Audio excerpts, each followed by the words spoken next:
Merhabalar. Bugün sizlere sofralarımızın vazgeçilmezi tuzdan bahsedeceğim.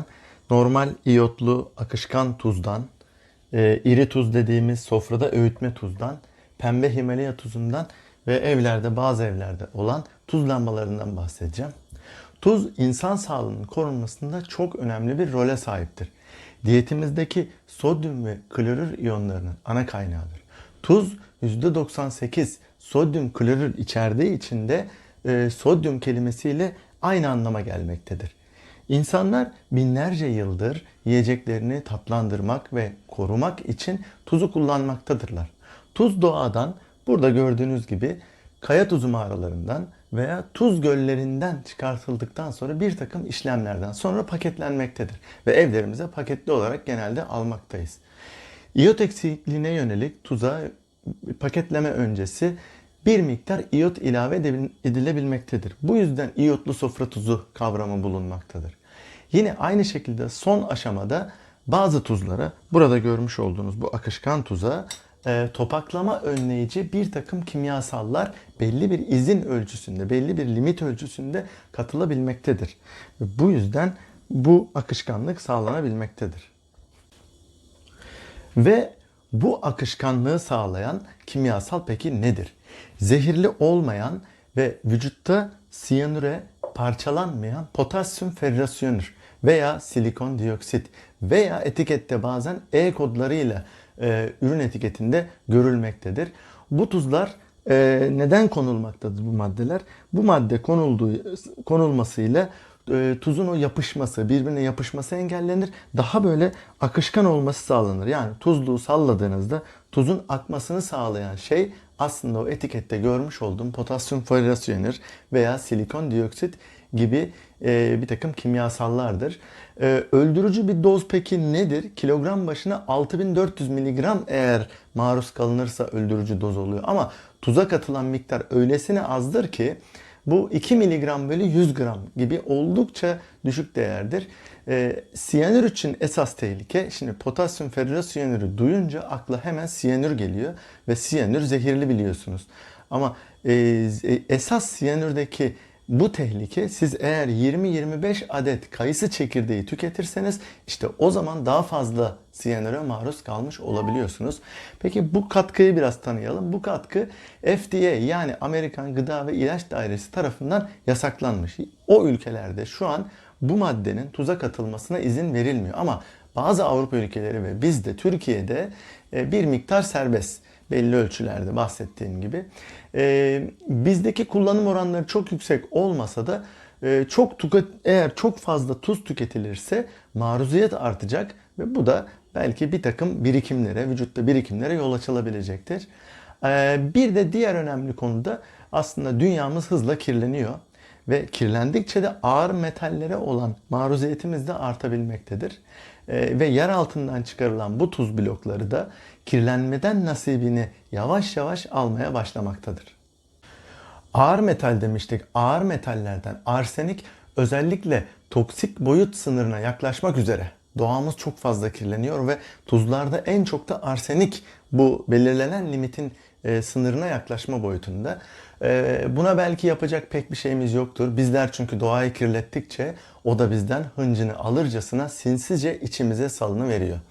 Ama belki E536 potasyum ferrosiyanür veya E538 silikon dioksit gibi kimyasallar etikette beyan edilmemiş tuzlar tercih edilerek bu riski minimize edebiliriz. Örneğin burada gördüğünüz sofrada öğütme tuzlarda genelde etiketleri dikkatle inceleyin. Bu kimyasallar yer almaz. Çünkü topaklamayı sağlayacak bir yapı bulunmaz bu kristal yapıda ve bunu katmanıza gerek de yoktur. Bu dediğim kimyasallar akışkan tuzlarda daha çok kullanılmaktadır. Etikete dikkatli bakmakta fayda var. Peki bu tuz sodyum dedik. Sodyumun ne gibi fonksiyonları var vücutta? Sinir ve kas fonksiyonu için oldukça gerekli bir mineral bu. Ve vücut sıvılarının düzenlenmesinde hayati rol oynar. Sodyum ayrıca vücudun kan basıncını da kontrol altında tutar. Bu nedenle diyetimizde makul ölçülerde mutlaka tuz veya sodyum bulundurmamız gerekiyor. Günlük ihtiyaç peki nedir? bunun tuzda 6 gramdır. Tek kaynak sofra tuzu değildir tabii sodyumda. Sofra tuzunun dışında birçok gıdadan biz aslında indirekt yollarla tuzu almış oluyoruz. Ülkemizde ancak tuz tüketimi çok yüksek sınırlarda. Neredeyse 18 gram seviyesinde. Normalin 3 katının üzerindedir. Bu yüzden tuz tüketim sınırımızı biraz minimize etmekte fayda var. Bir de peki bu ne kadar bir tuz? Yaklaşık bir tatlı kaşığı tuzu. Tuz bizim aslında günlük ihtiyacımız olan, daha fazlasına gerek de yok aslında. Ve çok düşük tuzlu diyetler yapıldığında şöyle güzel bir yanı da var. Yapılan araştırmalar göstermiş ki uyku problemlerinde az tuzlu tüketen insanların daha az uyku problemi yaşadığı tespit edilmiş. Bu bakımdan tuz kullanımlarımızı mutlaka kısıtlamakta fayda var. Şimdi bu iki tuzdan bahsettik. Gelelim pembe Himalaya tuzlarına gelelim. Pembe Himalaya tuzu da Pakistan'da Himalayalar yakınlarında bulunan Kevra tuz mağaraları madenlerinden çıkarılan pembe renkli bir tuzdur. Burası dünyanın en eski ve en büyük tuz madenlerinden bir tanesidir. Bu tuz, gördüğünüz bu tuz elle hasat ediliyor ve askeri düzeyde işlenerek katkı maddesi içermeyen ve sofra tuzundan çok daha doğal olduğu düşünülen rafine edilmemiş bir ürün olarak elde ediliyor. Bu çok büyük bloklar halinde hasat ediliyor. Bu doğal hasat işlemi pembe Himalaya tuzunun normal sofra tuzunda bulunmayan diğer birçok mineral ve eser elementlere sahip olmasına da müsaade ediyor. 84 farklı mineral ve eser miktarda element içerdiği tahmin ediliyor bu tuzun. Hem sofra tuzu hem de pembe Himalaya tuzunda sodyum klorür bulunmakta.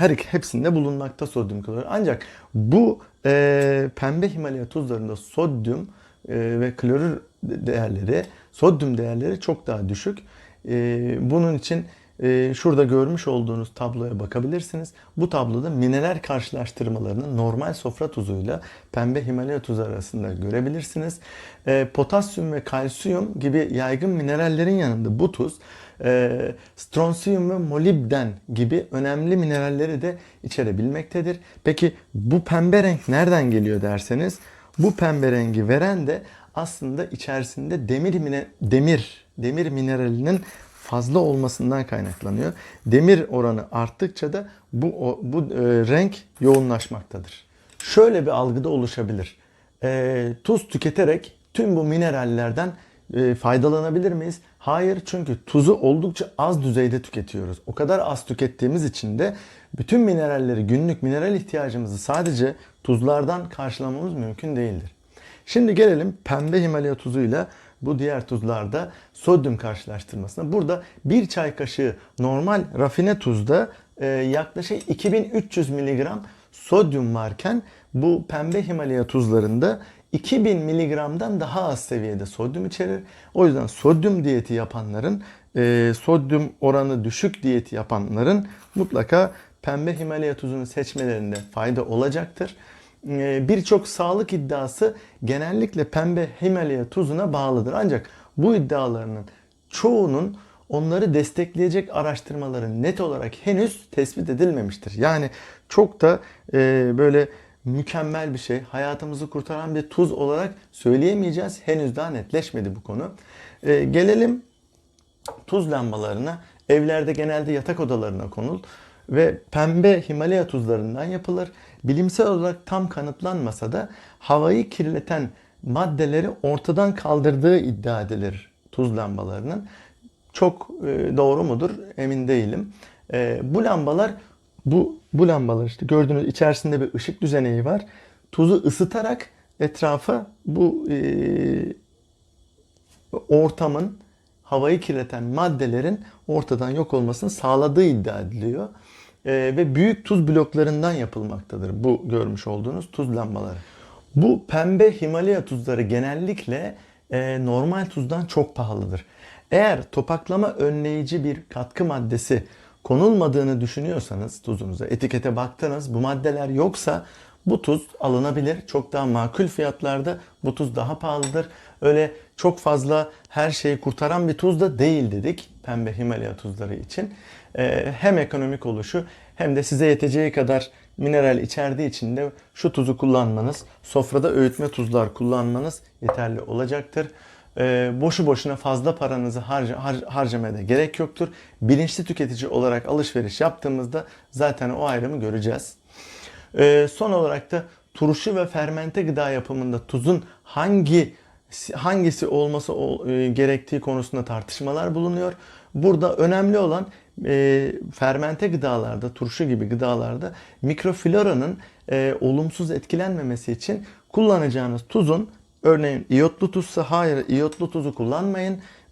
İyotsuz olan, içerisinde iyot ilave edilmemiş ve topaklama engelleyici E536, E530 gibi katkı maddelerinin eklenmediği tuzları kullanmanız oradaki mikroflorayı yaşamda tutacaktır ve sizin turşunuzun bozulmamasına yol açacaktır. Hepinize kolay gelsin.